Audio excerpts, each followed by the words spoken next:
Shalom y bienvenidos a Vía Haftaj Israel, una frase hebrea que significa amarás a Israel. Esperamos que se queden con nosotros, ya que nuestro maestro, el Dr. Baruch, nos compartirá una enseñanza expositiva de la Biblia.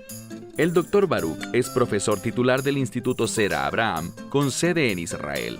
Aunque todos los cursos en el instituto se imparten en hebreo, el Dr. Baruch se complace en compartir esta enseñanza en inglés con doblaje al español.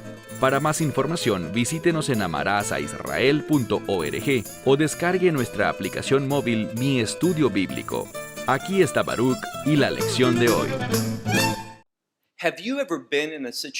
¿Te has encontrado en una situación en la que hay algo muy importante, algo vital que tiene que cumplirse, pero quizás no eres muy bueno en eso?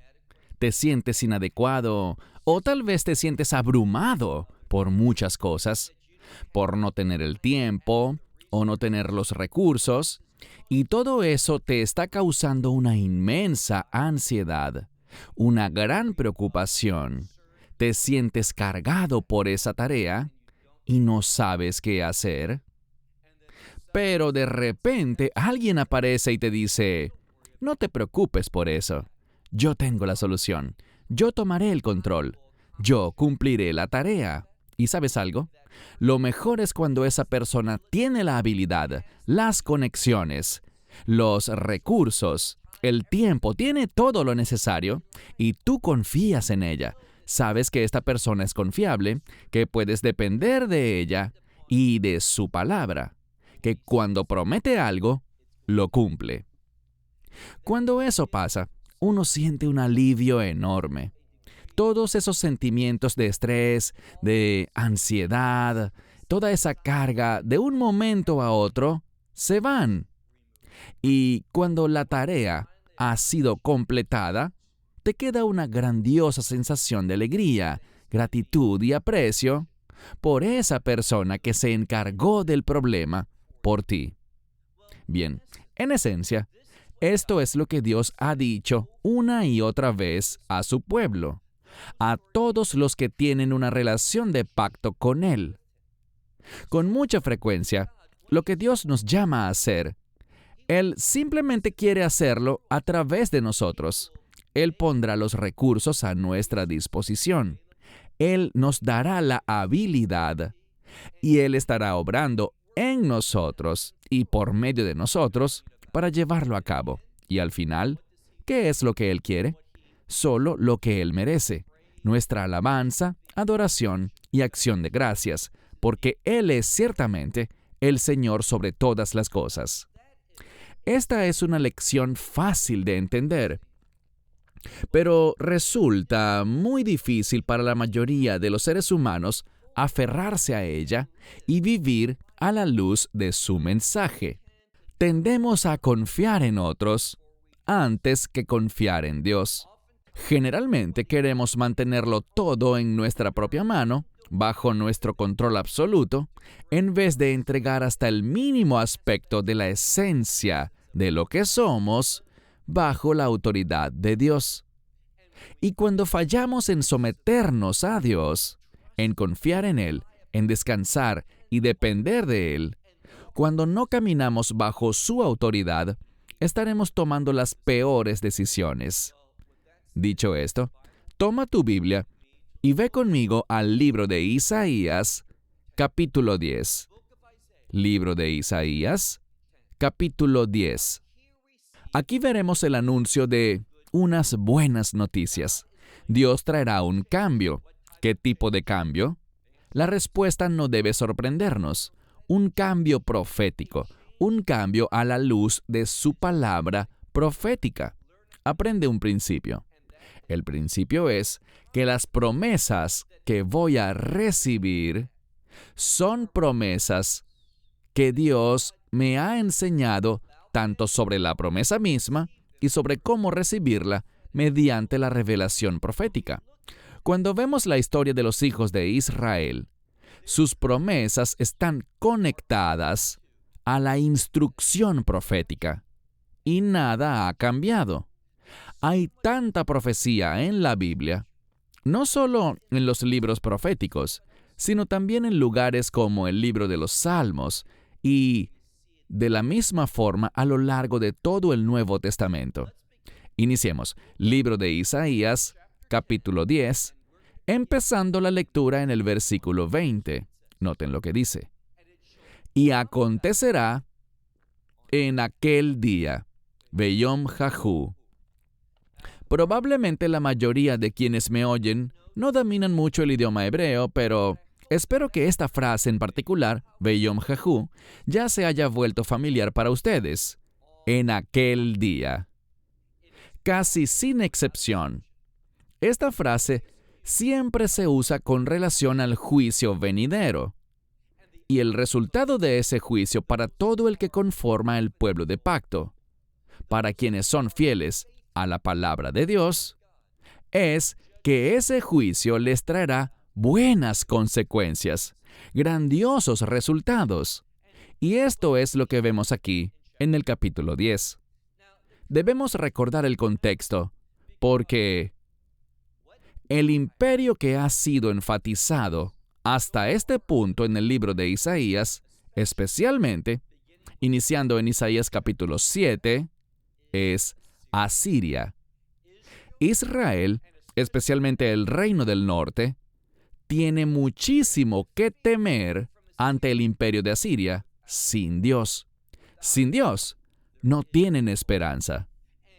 Sabemos que el reino del norte, llamado Israel, cayó ante Asiria entre los años 722 y 721 a.C.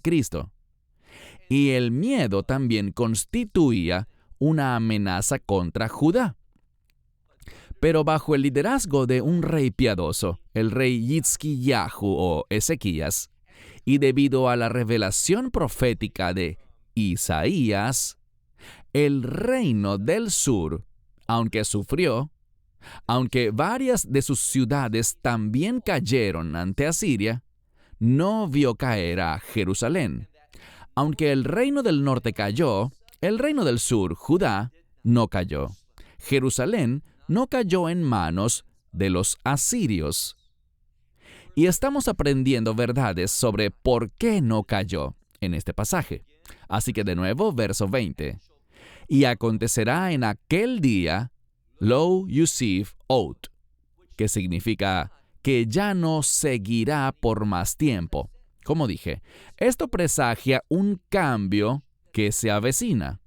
Dios no seguirá permitiendo que su pueblo sea oprimido.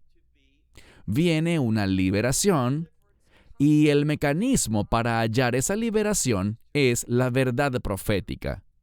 Esto será visto sin lugar a dudas en un momento. Así que ya no más el remanente de Israel continuará, ni el Pleitat Bet Yaakov. El término Pleitat es un término que describe un escape. Se relaciona con una palabra que nos resulta muy familiar hoy en día, y es refugiado.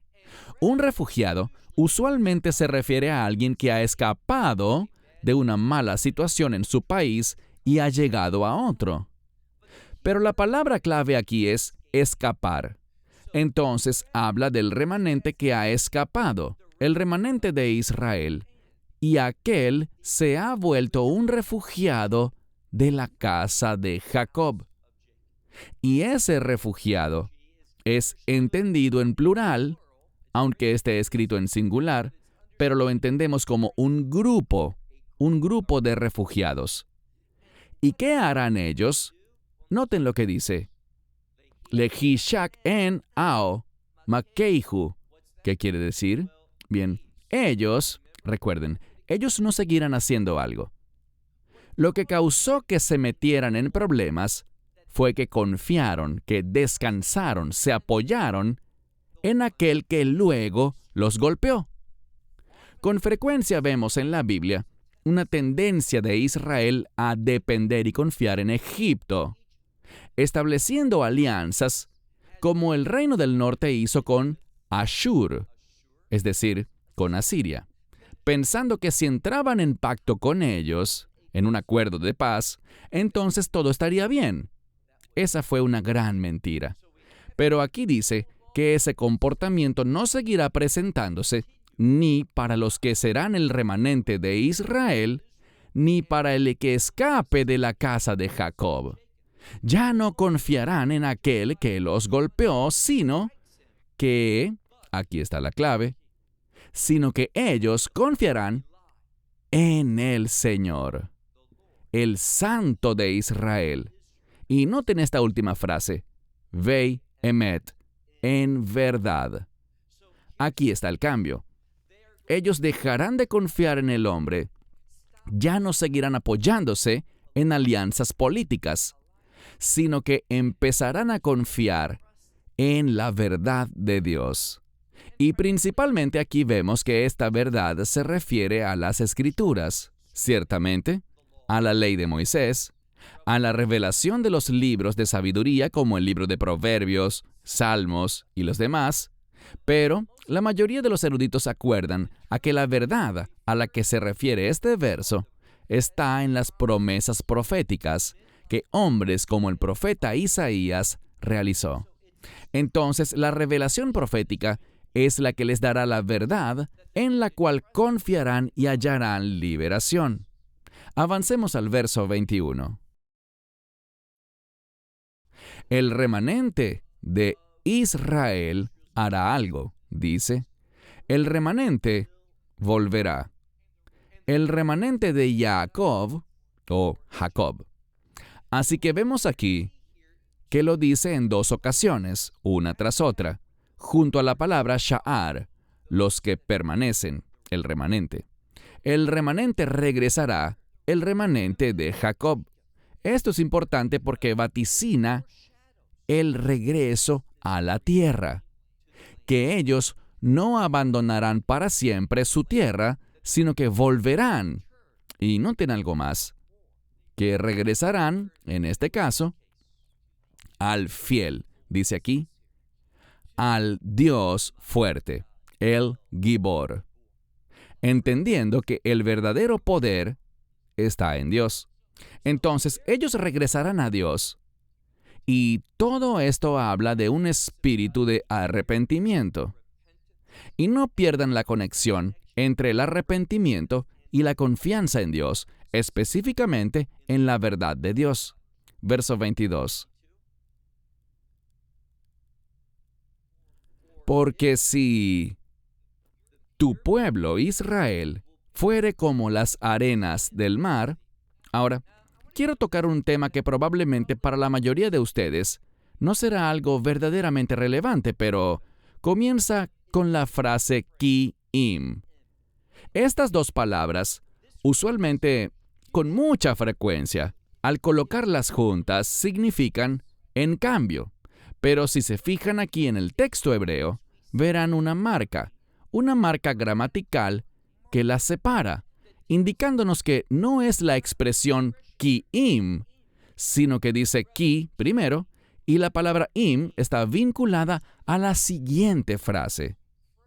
Entonces, no lo traducimos como en cambio, sino porque si tu pueblo, Israel, fuere como las arenas del mar, noten lo que dice,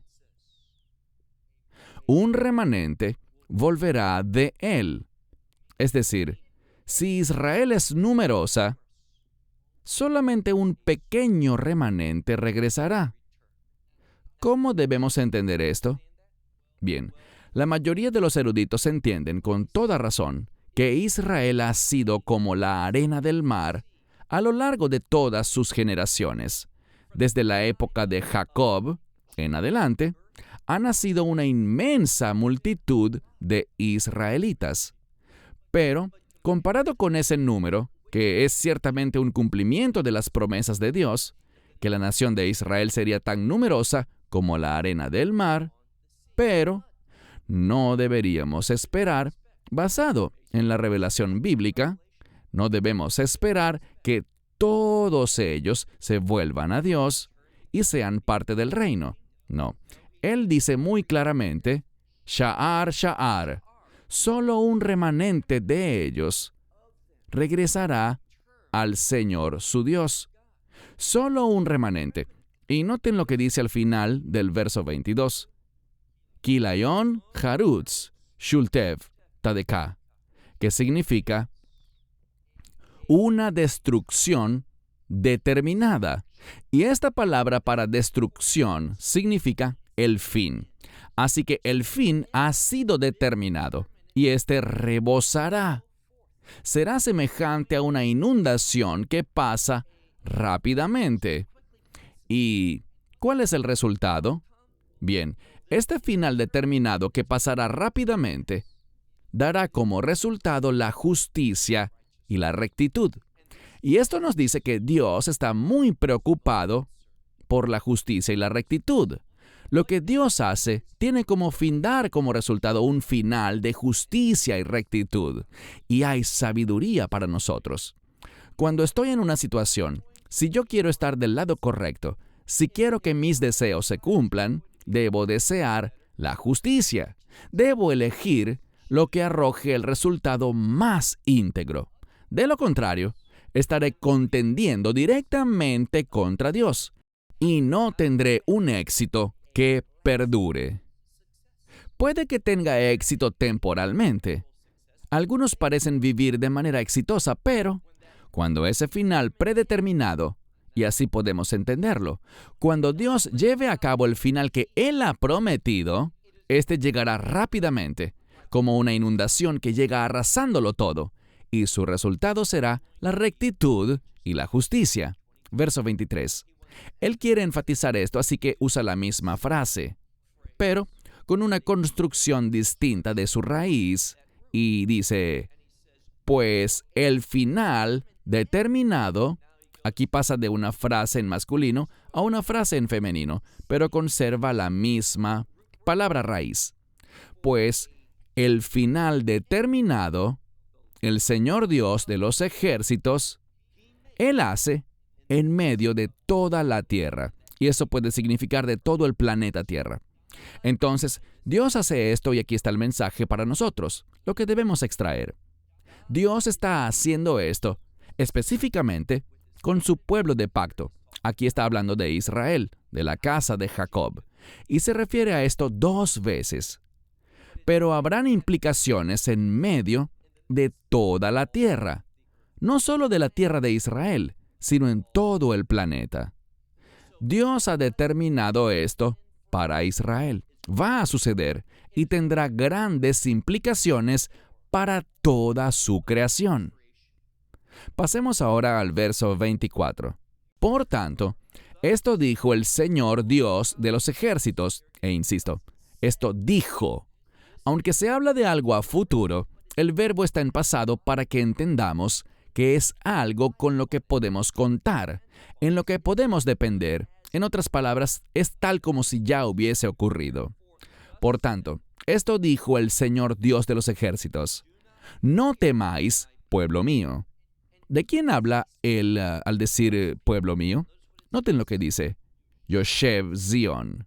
Dios está diciendo, mi pueblo es Yoshev Zion, los habitantes de Sión.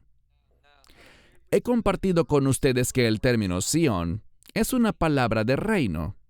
Cada vez que esa palabra aparece en la Escritura, tiene implicaciones de reino. Así que su pueblo de reino son aquellos que permanecen, sus pensamientos, sus esperanzas, sus sueños, todo lo que les identifica está conectado con la esperanza de reino.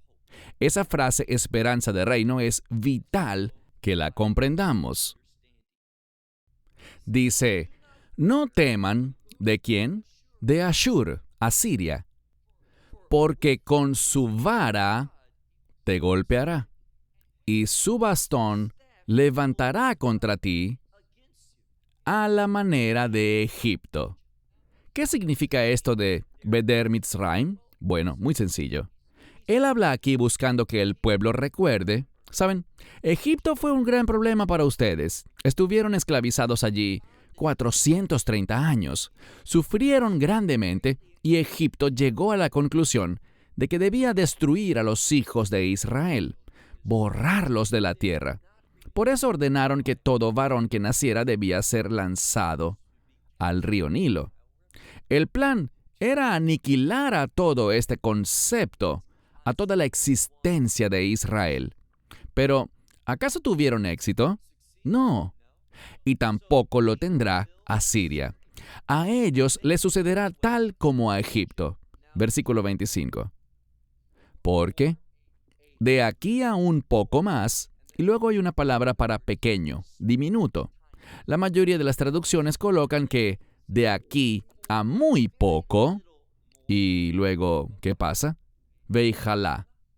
Este es el término del que hablamos anteriormente para el fin, y ya lo hemos visto aparecer de tres formas: como sustantivo masculino, como sustantivo femenino y ahora como verbo. Pero esta palabra está siendo enfatizada, repetida una y otra vez en el texto. ¿Y qué será lo que producirá este final deseado? Aquí lo dice: porque mi ira y mi furor terminará con su destrucción. Lo que está diciendo es lo siguiente: yo derramaré mi ira y mi furor, y eso llegará a su final con su destrucción. ¿La destrucción de quién? De Asiria. Pero entendamos que todo esto es un paradigma. Es un anticipo de lo que ocurrirá en el futuro. Lo que Isaías hace con mucha frecuencia es esto. Él expone una situación futurista de los últimos días, o mesiánica en su implicación, bien sea para la primera venida o para la segunda venida del Mesías. Y luego, él comparte una profecía adicional relacionada, vinculada a ella, pero para sus días. Y cuando esa profecía secundaria se cumple, su propósito es decirnos: hey, puedes confiar en la promesa para los últimos días también. Así que es para incrementar la fe, para decirnos que Dios es confiable, podemos confiar en Él y no seremos decepcionados. Verso 26. Vei orer elav. Levantará sobre él. ¿Quién hace esto? El Señor. El Señor de los ejércitos levantará, causará que se despierten. ¿Quién? ¿De quién estamos hablando? De Asiria. Específicamente nos referimos al rey de Asiria y a su ejército. El Señor de los ejércitos los despertará con un látigo, con la matanza. ¿De qué? Con la matanza de Madián. Esto es, y hay razones que nos permiten estar seguros de esto, si estudian Jueces capítulos 6 y 7. Hay referencias de eso aquí. Madián era el oponente de Gedeón, Gidón en hebreo. Y Dios se movió ¿cómo? Él se movió contra un enorme ejército. Lean, yo les instruyo, les animo, les exhorto. Lean estos dos grandiosos capítulos del libro de los Jueces. Jueces capítulos 6 y 7. Esa situación fomentó la fe de Gedeón. Y cuando la estudiamos y entendemos, también fomentará mi fe y tu fe. Y vemos que Dios no obró a través de un ejército más grande, sino a través de 300 hombres, con shofares, cuernos de carnero y con lámparas con velas en su interior, algo que nadie esperaría. Pero así es como Dios derrotó a ese vasto ejército de los madianitas, quienes se habían unido a ellos, a los hijos del oriente. Era un ejército inmenso. Israel estaba superado numéricamente por mucho, al punto que Dios le dijo: manda a los soldados a casa, yo usaré solamente a 300 de ellos. Asombroso. Y esto es lo que debemos ver. De nuevo, verso 26. El Señor de los ejércitos lo despertará con látigo, como en la matanza de Madián, en la peña de Horeb. Horeb, si lees todo este pasaje que les sugerí en Jueces, en el capítulo 7, hacia el final, vemos que Gedeón persiguió al enemigo y lo hizo desplazarse hasta una roca donde Oreb fue ejecutado. Y a esto se refiere aquí, a la roca o la peña de Oreb, hasta la vara sobre el mar.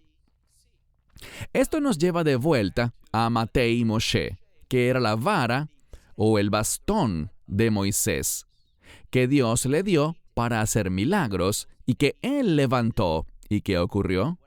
Aquel milagro en el Mar Rojo. Y finalmente dice, y él lo levantará a la manera de Egipto. De nuevo vemos cómo Egipto, y no confíes en Egipto. Egipto fue destruido, y vemos que a Asiria le ocurrirá lo mismo. Experimentará y sufrirá a la manera de Egipto. Verso 27. Iniciamos con esta expresión, Beyom Jahu, y la veremos al terminar aquí. Seguiremos con la siguiente sección, pero este pasaje termina aquí, en el verso 27, con la misma frase. Y acontecerá en aquel día, Beyom Jahu, en el día del juicio, en otras palabras, que él removerá su sufrimiento de sobre sus hombros. Literalmente lo hace personal. Dios le habla a Israel y le dice, la implicación es que él removerá su sufrimiento de sobre ti. Es decir, Dios removerá la carga, el sufrimiento de Asiria, de tu hombro y su yugo de tu cuello. Y noten la última frase. Quiero leerla en hebreo porque se puede traducir de varias formas diferentes. Veijubal, ol, mipanei, shamen. ¿Qué significa? No existe desacuerdo en que Jubal está en pasivo y tiene que ver con algo que está siendo destruido. Entonces, habla de destrucción, algo que fue destruido. ¿Y de qué se trata? Dice que el yugo será destruido, que estaba sobre los hijos de Israel. Esta carga es destruida. Ahora, muchos lo han traducido diferente, pero dice mi panei, shamen. Shamen significa aceite. Es la grosura, el mejor aceite, y es un término que comúnmente se utiliza en referencia al aceite de la unción. Así que el Espíritu vendrá sobre Israel, y eso producirá la derrota del enemigo. Verán, cuando estamos en el Espíritu, o el Espíritu está en nosotros, el enemigo no puede hacernos nada. Es cuando contristamos o apagamos al Espíritu Santo que el poder del enemigo se activa. Ese principio del Nuevo Testamento se deja ver claramente aquí. Avancemos a la segunda sección, o la segunda porción del pasaje, que inicia en el verso 28. Todo lo que veremos aquí se refiere a la futilidad del rey de Asiria, puesto que él se acercará, pero no logrará el éxito. De la misma forma que el anticristo se acercará y logrará matar a 2/3 del pueblo judío en los últimos días. Pero ese remanente, el Sha'ar, como dice aquí, será liberado. Verso 28. A la mayoría de los lugares aquí, a una buena parte de ellos, no los conocemos. Algunos sí, pero otros no.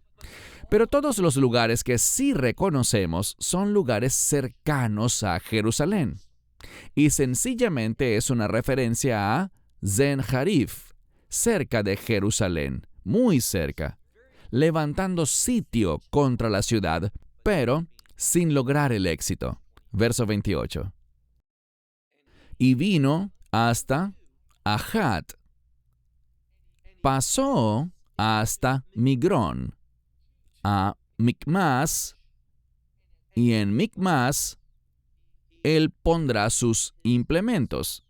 Entonces, en ese lugar, en Micmas, él tenía un depósito, un sitio de almacenamiento, una armería, podríamos decir, para su arsenal de guerra. Y pasó por el pasaje, lo traduje literalmente, son las palabras pasar y pasaje, que tienen la misma raíz, afru, ma, barra.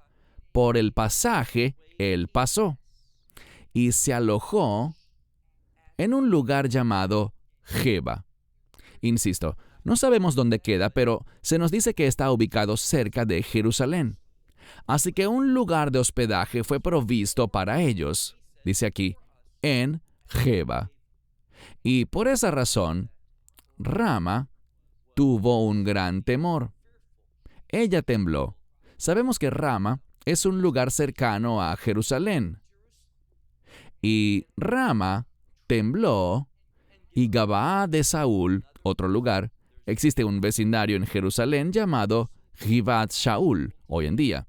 Givat Shaul huyó, es decir, la gente que estaba cerca de Jerusalén se fue. Y tu voz clamó, verso 30, tu voz clamó, ¿la voz de quién? Bat Galim. Y se escuchó, se dejó oír hasta Lais. Y los pobres vecindarios de Anatot. Anatot también, por cierto, el profeta Jeremías era nativo de este pueblo, que también es cercano a Jerusalén, y era un lugar muy pobre, que tenía barrios muy pobres, y todo esto se escuchó allí. Verso 31. Y Madmená, nadie sabe dónde queda eso, pero se desplazaron, es decir, también fue vaciado, no quedó ningún hombre allí. Y los moradores de Jebim, otro lugar que desconocemos, ellos fueron reunidos, y lo que probablemente signifique es que juntaron sus cosas y huyeron también. Verso 32. Hablando del rey de Asiria, dice, y un día él reposó en Nob. Todos conocemos al sacerdote de Nob. Esta es una fortaleza para que las familias sacerdotales moren allí. Y esto se debe a que quieren estar cerca de Jerusalén. Entonces, Od-Hayom, por un día, es la implicación, él reposó en Nob. Y entonces agitó su puño, literalmente su mano, agitó su mano, al monte de la casa de Sión, Har Jabait, el monte del reino, Jerusalén, donde estaba el templo. Él se burló de él, en otras palabras, en Givat Jerusalem, en el monte de Jerusalén. Verso 33. He aquí, el Señor de los ejércitos, ¿qué hará? Él, básicamente, cortará la rama con un hacha, y los altares exaltados serán derribados. Y aquellos que son orgullosos, los que tienen un espíritu altivo, los soberbios, serán humillados. Lo que Dios está prometiendo aquí es lo siguiente. Todos estos lugares están cerca de Jerusalén.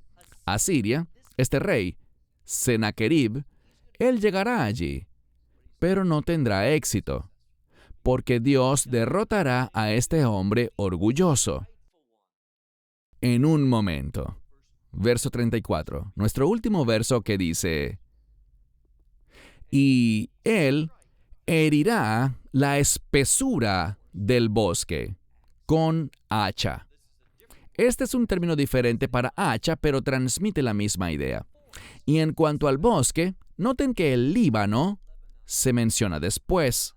El Líbano era un bosque que abundaba en árboles. Y es lo que dice aquí, que él herirá con hacha este espeso bosque. Y el Líbano es considerado una gloria terrenal. Esta gloria mundana del Líbano dice que el poderoso causará que caiga. Caerá gracias al poderoso. ¿Y quién es este al que se le llama el Adir? Es una referencia, según la mayoría de los eruditos, al Mesías. Entonces, del mismo modo que Dios, mediante la verdad profética que le dio a Isaías, y que luego el rey Ezequías ejecutó, Ezequías resulta un paradigma, un prototipo, podríamos decir, que hace referencia al Mesías Yeshua. Él no es el Mesías, pero está confiando en la verdad profética, en sus instrucciones, de manera similar a como el Mesías confiará y obedecerá la revelación profética para producir una victoria futura. Así que de nuevo, de la misma forma como Asiria fue destruida, cuando vino contra Jerusalén, así también podemos esperar en los últimos días que ese gran ejército que el anticristo ensamblará se acercará de la misma manera que Asiria se acercó. Y entró a Judá y rodeó a Jerusalén, pero Asiria no tuvo éxito, ni tampoco lo tuvo, ni lo tendrá el anticristo. La revelación profética de Dios probará ser cierta, y se producirá una liberación, y habrá muchos refugiados en aquellos últimos días que saldrán para entrar al reino de Dios. Estas son las verdades que Isaías, maravillosas verdades que Isaías está compartiendo con su pueblo. Y la razón por la que la palabra Adir usualmente es vista como una referencia al Mesías es que ella forma las bases, la conexión entre lo que acabamos de estudiar y lo que estudiaremos la semana que viene, una de las más grandiosas profecías mesiánicas. El libro de Isaías capítulo 11 habla claramente del Mesías y nos brinda información sobre su identidad, su persona y su obra. Cerramos con esto hasta la próxima semana. Que Dios les bendiga. Shalom desde Israel. Shalom from Israel. Esperamos que te hayas edificado con el mensaje de hoy y lo compartas con otros. Te invitamos a seguir nuestros estudios cada semana por este canal y por el portal de YouTube de Amarás a Israel. También puedes descargar nuestra aplicación móvil gratuita, Mi Estudio Bíblico. Finalmente, para obtener más información sobre nosotros, visita nuestra web amarasaisrael.org, donde encontrarás otras conferencias de Baruch en audio, video y texto. Hasta el próximo programa. Que el Señor te bendiga en Yeshua HaMashiach, Jesús el Mesías, mientras caminas con Él. Shalom desde Israel.